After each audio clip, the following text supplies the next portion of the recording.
buenas noches, bienvenidos a Será Justicia. Por suerte tenemos espacio en este programa como para salirnos un poco de la coyuntura y poder mirar desde otro lugar las cosas que están ocurriendo y también mostrarles a ustedes los distintos ámbitos donde se están discutiendo aspectos de la justicia y que nos inciden directamente. Tal vez ustedes dirán, bueno, por ejemplo, el tema que vamos a tratar en el programa de hoy tiene que ver, bueno, es una incumbencia de la Facultad de Derecho. Y yo les puedo asegurar que no. Yo les puedo asegurar que tiene que ver con nuestro día a día, con nuestras garantías constitucionales, tiene que ver con la relación entre la justicia y específicamente el derecho procesal constitucional y la democracia, tiene que ver con las currículas de estudio. Tal vez ustedes tienen, o son abogados, o tienen familiares o hijos que a futuro van a estudiar abogacía y de pronto ignoran que hay una asociación que está planteando determinados cambios en la manera en que se está estudiando la abogacía o en determinados cambios para concebir de otra manera el derecho.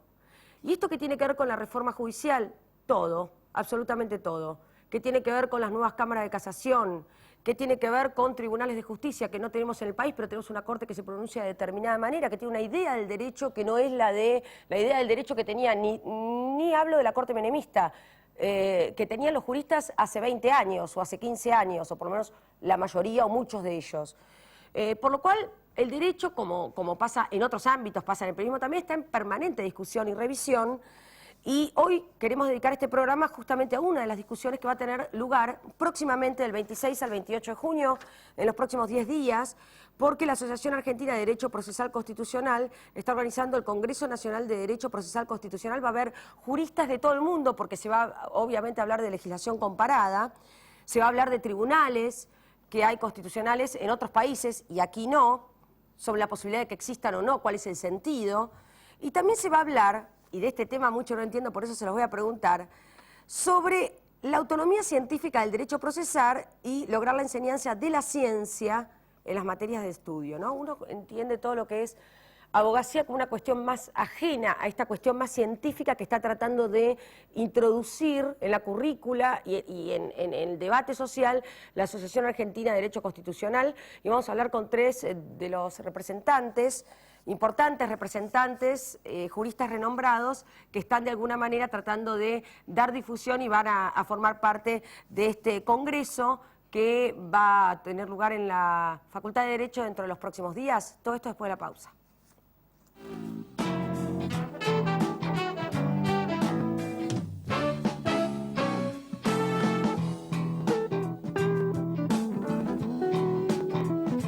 Cámbiate Ospose Integral. Gana tu salud, ganas vos. Ospose Integral. Compromiso médico. Cumplimos 15 años y lo celebramos inaugurando la nueva terminal B de Ezeiza. Con una inversión de 570 millones de pesos, continuamos construyendo el aeropuerto más moderno de América Latina. Aeropuertos Argentina 2000. Soñamos con vos. El Centro Médico Montserrat, por sus servicios médicos de excelencia en diferentes especialidades, obtuvo la distinción del ITAES, el instituto que acredita garantía de calidad médica. Centro Médico Montserrat, un nivel superior en salud. Cuando construimos un paso bajo nivel, estamos haciendo mucho más que una obra y un túnel. Estamos creando nuevos espacios verdes, mejorando la seguridad vial e iluminando los barrios. Con la ayuda de AUSA Autopistas Urbanas, estamos uniendo la ciudad. Buenos Aires Ciudad, en todo estás vos.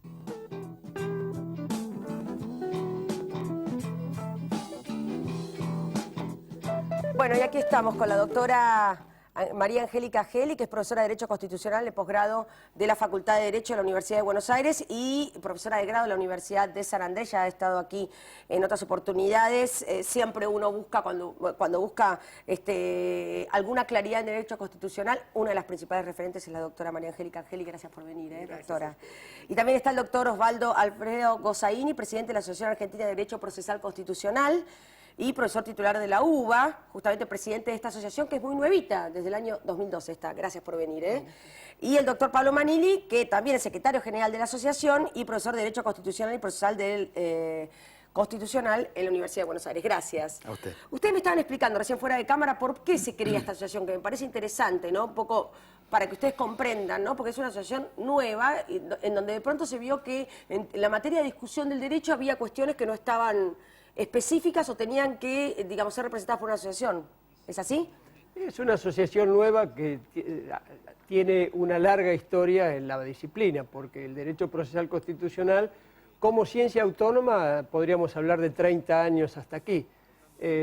Como inserción en las universidades, también puede ser en las materias de posgrado, donde se reconocen unas cuantas, no así en la enseñanza del grado. Claro. Pero hablar de proceso y constitución es eso, es relacionar los procesos judiciales de protección de garantías y de derechos humanos con justamente los derechos constitucionales y hoy también de los convencionales, es decir, los que llegan de las convenciones americanas de protección de derechos humanos en el ámbito latinoamericano, ¿no? Por eso hablo del régimen convencional. Sí. Y eso de lo que se trata es de dar mayor eficiencia, dándole una especialidad a la enseñanza y una explicación un poco más llana y no tan teórica o técnica. Si ustedes tienen que hacer una categorización o una caracterización de cómo está hoy, digamos, en esta materia nuestro país, ¿qué dirían? No, adelantado porque sí, como decía recién el doctor Gossaini, esto se ha estudiado, ha habido un gran interés por examinar lo que llamamos procesos constitucionales. Uno que seguramente su audiencia va a recordar enseguida, el proceso de amparo, ¿no? Sí. Que tuvo una inserción tan importante para defender los derechos contractuales y propietarios de los habitantes del país. Sí. Bueno, ese es un proceso típicamente constitucional porque está enderezado a rápidamente resolver una cuestión en la que se afectan derechos constitucionales y no hay otro medio más adecuado para hacerlo rápidamente y con eficacia, ¿no? Absolutamente. Ni hablar del recurso extraordinario federal, donde ya directamente se discute una cuestión federal de derecho, diríamos, puede ser de interpretación de una norma Sí. que afecte derechos de alguna persona y esa persona entienda que es una norma dictada contra la Constitución, contra las garantías constitucionales. Así que sí, tiene una importancia grande para todos Sí. los habitantes del país. Y no puedo dejar de asociarlo a los 6 puntos, las 6 leyes de la reforma judicial. Así es. Las 2 cuestiones más críticas, la de las medidas cautelares. Sí. Por otro lado, bueno, son 3, porque el Consejo de la Magistratura y por otro lado las cámaras de casación. Sí. ¿Cómo lo ven ustedes? Bueno, las 3 leyes que usted nombró, tanto la de cautelares como la de cámaras de casación, como la del Consejo de la Magistratura, son materia de estudio de nuestra disciplina centrales, diría yo. Absolutamente. Las medidas cautelares no son una cuestión netamente procesal. Las medidas cautelares tienden a defender derechos fundamentales amparados por la Constitución. Sí, quienes le votaron esta ley le va a decir, bueno, pusimos hemos introducido los cambios que nos propuso el CELS, tomando en cuenta los derechos fundamentales. ¿Ustedes opinan lo mismo? A mí me parece que la redacción por de pronto quedó muy confusa. Sí.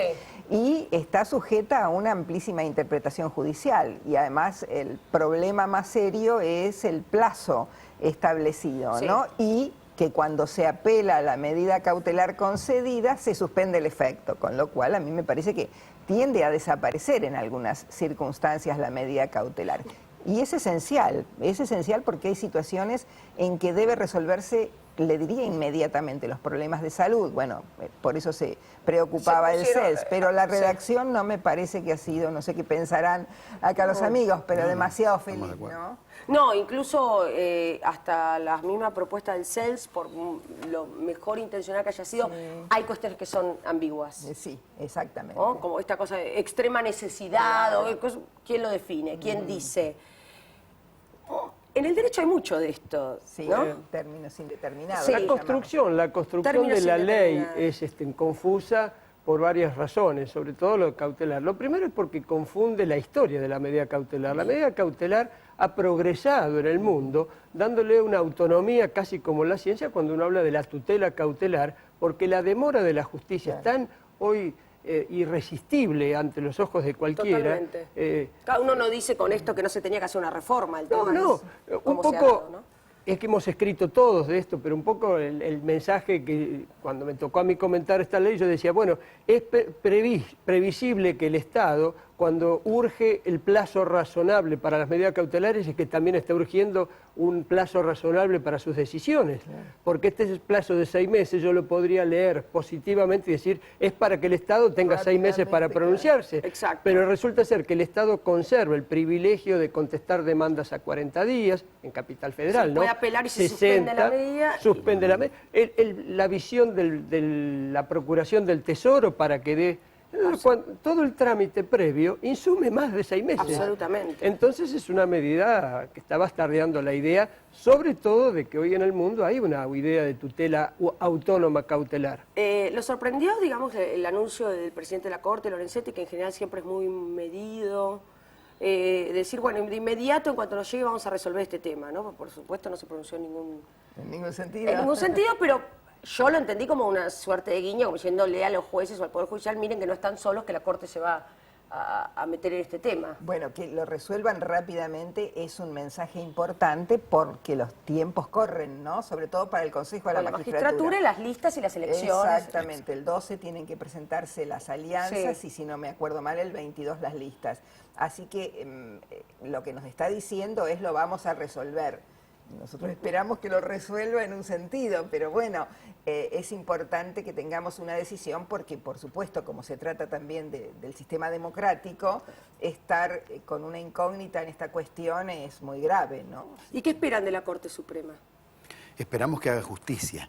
Esperamos que declare la inconstitucionalidad absoluta de la ley del Consejo de la Magistratura de manera general. Y después, en el caso de la ley que regula las medidas cautelares, ahí va a tener que ir dando una solución en cada caso concreto. Ah, eso es interesante. Esto yo creo que hay que aclararlo. Se han promovido varias demandas en estos días tratando de obtener una declaración de inconstitucionalidad del total de la ley de medidas cautelares. Pero si uno no tiene, si uno no tiene perjuicio, si uno no dice, mire, yo tengo una cautelar concedida, por ejemplo, y están transcurridos ya los 6 meses. Entonces, vengo y planteo la inconstitucionalidad de esta reforma porque me limita la cautelar a 6 meses. Es decir, tiene que haber un caso concreto, tiene que haber una cautelar dictada y tiene que haber un derecho afectado. Absolutamente. En el caso de las cautelares, aclaro. Y me gustaría agregar algo porque usted mencionó también el tema de las cámaras de casación, que se junta con el tema de las cautelares. Totalmente. Porque al mismo tiempo que limitan la duración de la cautelar a 6 meses, están estableciendo una tercera instancia obligatoria que va a llevar a que justamente las causas demoren mucho más. Bueno, por ejemplo, para que ustedes se den una idea, las causas de jubilados. Claro, es que por eso me parece que se sancionó la ley. Ese es el las disparate, causas que, ese es el disparate ya hay más pronunciamiento de la grande. justicia, la ANSES no está cumpliendo, el famoso caso Badaro, que ya la Corte se ha pronunciado en extendido, que lo tienen que cumplir, etcétera, y no se Pero está... hay un precedente de la Corte que puede ayudar, que es el caso Scovich. A ver. Una ley, se había creado una tercera instancia ordinaria ante la Corte de revisión de la sentencia de Cámara. Previsionales. Sí, previsionales, ¿no? Sí. Y la Corte lo declaró inconstitucional después de 10 años de vigencia de la ley. Y ahí dijo que se había demostrado que en vez de favorecer la mayor defensa y las mayores garantías de debate para el jubilado, lo que había hecho era demorar, como decía, aumentando el alto nivel de litigiosidad que dice la Corte y los tiempos. Por lo cual, otras palabras, para ser coherente con el precedente Scovich, la Corte tendría que declarar la inconstitucionalidad de la ley que crea la Cámara de Casación. Eso es lo que, digamos, ustedes esto lo saben 800.000 veces más que yo.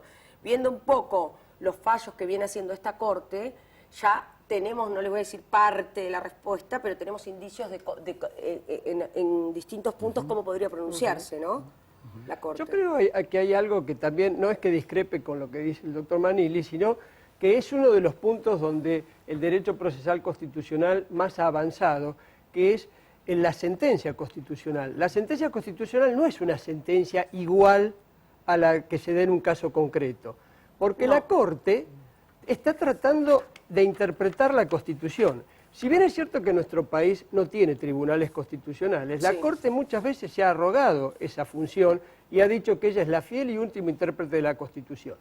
Con lo cual, si le quiere dar eficacia y le quiere dar trascendencia, puede hacer cosas que en otros casos concretos no ha hecho, como pasó en Jalabi, que le dio expansión de cosas juzgadas. El caso erga Alavi, omnes. para que ustedes lo hemos tratado aquí, lo hemos tenido al señor Alavi, por ejemplo, que es un tema de defensa del consumidor, que Lorenzetti es un especializado, además de medio ambiente. En el caso Alavi había un periodo de tiempo por el cual el Estado podía retener escuchas telefónicas.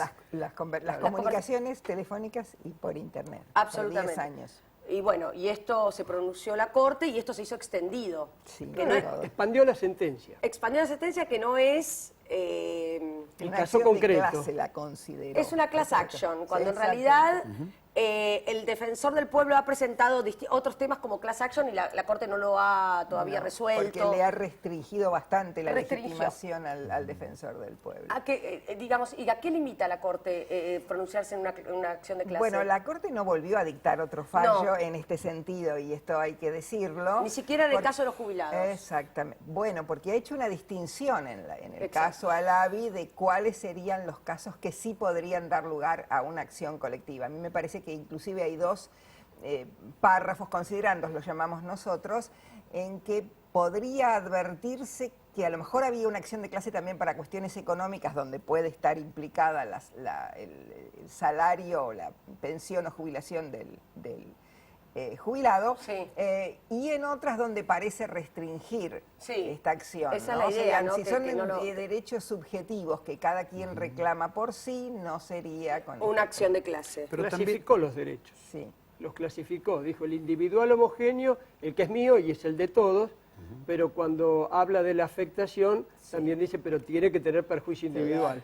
Bien, ustedes ven en los 6 puntos de la reforma judicial el tema de las cautelares como algo individual y el resto más de espíritu general. Con las cautelares, Bueno, y las cámaras de casación no. Las casaciones también tendría que ser Ser en el individual. caso, Una persona sí, que vaya a se una casación afecta por se afecta, exactamente. Porque ahí tenemos las garantías, no sé qué pensarán ustedes, pero las garantías del debido proceso del Pacto de San José de Costa Rica, la respuesta rápida a los reclamos que hacemos, con una demora adicional, no sé, estoy pensando en voz alta, cómo lo Una demora adicional por crearse una nueva instancia, Claro, ¿no? que no se justifica en la organización. Está bien que va a ser más restringida, no es la misma No, y apelación que tiene el ordinaria, antecedente pero- del caso Iskovich. Sí. Yendo específicamente al Congreso, yo marqué un par de cuestiones. No sé si ustedes me quieren decir algo más, perdón, doctor María. No, es interesante juntar el tema de cautelares nuevamente con el de casación, porque en la ley de la creación de las cámaras de casación se establece que también se puede apelar ante ellas las medidas cautelares. Claro. Con lo cual, si usted consiguió una cautelar en primera instancia, Sí. se la Corren los 6 meses. se la mandaron a Cámara, en Cámara se la confirmaron, claro. el Estado puede apelarla de vuelta a la Cámara de Casación y le vuelven a suspender los efectos. O sea, es maquiavélico lo que han Ustedes hecho con las vieron, cautelares. son estudiosos del derecho constitucional, están comprometidos, no se arma una asociación porque sí. Y además nueva, desde el año pasado, ¿no? Lo cual yo celebro, ¿no? Yo en lo personal formo parte de una asociación también que la formamos los periodistas, el Foro de Periodismo Argentino, que es bastante nuevo. Muchos de nosotros fuimos los que promovimos que frente, el doctor Manili, el principal, que promovimos de estar frente a la facultad con la Constitución en la mano. Ah, muy bien. Mire, yo no lo sabía, eran... Cuando se estaban tratando los proyectos Estos. de ley que estamos hablando. En la historia argentina, ¿ustedes han advertido debates de estas características o reformas judiciales y avanzando con un consenso importante del Poder Legislativo en estas reformas La judiciales? historia de Argentina, si uno ve la medida cautelar, sobre todo el artículo 9 tan cuestionado, Sí. se ha repetido en todos los gobiernos. Esto salió en el gobierno de Onganía, lo trajo Duhalde, lo repitió. ¿Qué dice el artículo 9 para que entienda nuestra Los jueces no podrán dictar medidas cautelares contra el Estado ni poner imposiciones ni penas al funcionario. Si uno ve la historia jurisprudencial, ya sabemos que se va a declarar inconstitucional. Entonces, ¿para qué lo repiten? Es la ley tapón, Claro, la ley antigoteo o tapón es la ley de Duhalde. antigoteo, esa que también fue la de la Rúa, la que después se dio cuenta a los pocos tiempos que era tan inconstitucional que la derogaron y cambiaron un régimen que también se decretó inconstitucional, se declaró inconstitucional. Con lo cual uno lo que ve, por eso uno aspira a que si pudiera promoverse la Corte, quizás con un per saltum, porque están dadas las condiciones. Lo más probable es que se dé un per saltum. Sí, porque los tiempos Sí, corren, ¿no? los tiempos corren, pero por eso lo que aspiramos, o por lo menos desde nuestro punto de vista, no hablo por la institución, porque no es un tema que lo hemos debatido en este punto, pero yo creo que la Corte tiene que tener una actitud valiente acá, de hacer una proyección de erga omnes, como para evitar que esto resuelva un caso concreto y deje subyacente todo el peligro en todos los demás. Esta es una En las esperanza. cautelares. En las cautelares, sí, por Ahora, la supuesto, Corte y hasta obviamente ahora en los ha demás. insistido en que hay que presentar un agravio concreto. Yo creo que esta Corte ha usado la necesidad de que presentemos una afectación La de un Corte derecho... siempre fue así. La Sí, Corte... pero esta lo ha enfatizado No, más. esta Corte, ¿no? Sí, Recuerdo, sí. por ejemplo, el caso de la extracción de sangre, el caso Prieto 1 y el Sí, caso Prieto 2, sí. cuando se le pedía la extracción de sangre a hijos desaparecidos. Se le pedía una especificidad sobre los ADN que tenía que ver con los objetos, eso era caso Prieto 2 y hasta que no le llegara a la Corte no se iba a pronunciar. Era casuística, era absolutamente. Sí, pero de todos modos, aunque no emita una sentencia como la que propugna el doctor Gossaini, a lo cual adhiero, aunque dicte una sentencia en el caso particular, esa doctrina jurisprudencial va a ser seguida por los jueces inferiores. La Corte tiene dicho desde hace más de un siglo que sus sentencias tienen que tener un efecto docente respecto de los jueces inferiores, que los jueces no pueden apartarse de la doctrina de la Corte sin dar razones valederas, es decir, aunque lo resuelva para el caso concreto, va a tener un efecto expansivo. Está bien, pero en van términos de a economía animarse. procesal. Ah, por supuesto. Claro, Hay se un problema, apela- hay un problema de economía procesal, pero los Pero jueces se van a cuando hay un animar. precedente, claro. Se van a animar a declararla. Claro, no, bueno, obviamente, Va a ser un empujoncito. como ha pasado con el aborto no punible y otras cuestiones donde la Corte se ha pronunciado. Hablando específicamente, ¿no? El programa, que es muy vasto y lo tenemos obviamente en nuestra página web, de este congreso que se va a hacer el próximo 26 de junio, en 10 días.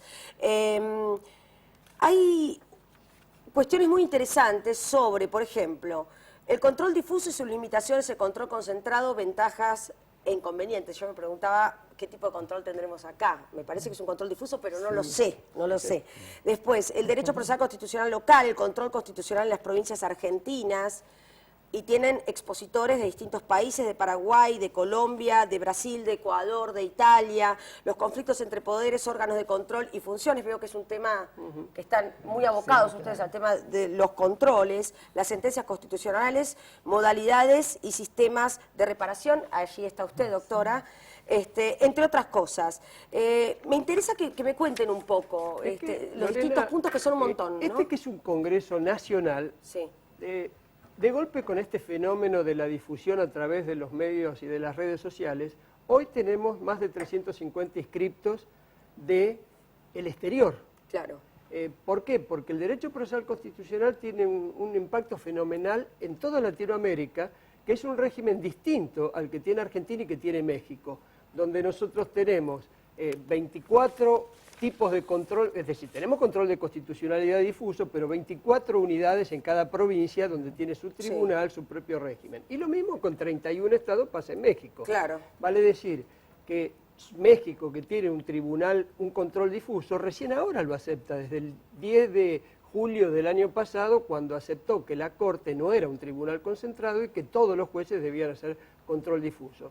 Argentina, desde nuestros orígenes, que se viene aceptando que todos los jueces pueden hacer ese control de constitucionalidad, pero con muy poca aventura como para salir del caso concreto. ¿Por qué nosotros hemos hecho un panorama así tan amplio? Sí, Por eso sí. que dijimos, el derecho procesal constitucional es transversal. Entonces, lo que nosotros podemos explicar en Argentina lo podemos explicar en Brasil, en México, en Colombia, y un poco apelamos a que el argentino que esté interesado en concurrir a este congreso venga ya a la inscripción, porque anoche charlábamos en la asociación, decimos, cuidado que la inscripción es un congreso nacional y tenemos la capacidad casi colmada de extranjeros. Claro, Entonces absolutamente. nos preocupa un poco la presencia de nuestros Pero en profesores. general, ¿quiénes son? ¿Quiénes son los interpelados o los convocados? ¿Son jueces, juristas, abogados? juristas, gente que trabaja en la profesión, académicos en la vida universitaria y también estudiantes, ¿no? Van a participar en otro, que es muy Hay un interesante. concurso de alumnos Sí. donde Bien. hay más de 40 universidades inscriptas. de toda Latinoamérica. ¿Qué nexo, qué ida y vuelta tienen ustedes con la Facultad de Derecho y con la formación de futuros profesionales? En este punto que ustedes hicieron hincapié, el objetivo de apoyar, que tiene la asociación, la autonomía científica del derecho a procesar y lograr la enseñanza de la ciencia en la materia de estudio en el nivel de grado. Sí, por supuesto. Importa que haya una reflexión específica sobre este tema. Pero estamos lejos de tener un cambio. No. A ver, no, en la Universidad Nacional de Córdoba existe la materia en el grado. En la Universidad Nacional de Rosario existe la materia en el grado. Nosotros con Osvaldo tenemos una maestría de Derecho Procesal Constitucional. Se va abriendo el camino. Poco a poco las currículas de las universidades van cambiando y van poniendo a la materia como obligatoria dentro del programa. La propia historia, que dinámica va Se modificando. suman Por dos supuesto, cosas. por Yo soy supuesto. director del Departamento Sí. de Derecho Procesal en la Sí. Universidad de Buenos Aires y estamos auspiciando este congreso.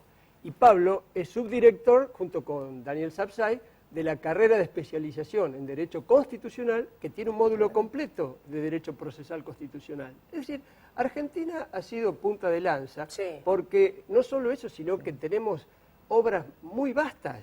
Pablo tiene un tratado de procesal constitucional escrito aquí en la Argentina, yo tengo otro editado en México, y nos leen en toda Latinoamérica, porque desde Néstor Pedro Sagüez hasta hoy, que son muchísimos más para mencionar, hemos sido punteros en Argentina y puntales en la ciencia, ¿no? Los mexicanos nos han seguido por atrás y con una muy buena representatividad, desde Héctor Fixamudio hasta Eduardo Ferrer MacGregor hoy, en la Corte Interamericana de Derechos Humanos. Bueno, esperemos entonces la presencia de más argentinos porque queremos más formación y más compromiso, obviamente, de los especialistas en este tema, en varios de los temas que se van a tratar en este congreso. Muchísimas gracias a los tres por haber venido aquí. Gracias, y María. bueno, todo lo que ha quedado afuera que a ustedes les interesa, que pueda ser del alcance de la ciudadanía, que también de alguna manera puede reclamar esto a los juristas o a los jueces, más formación también, cuestiones que no han tenido en la carrera de grado y la pueden de pronto tener ahora, lo van a tener en nuestra página web, www.serajusticia.net. Gracias por haber estado esta noche aquí, nos volvemos a ver el próximo martes. Chao.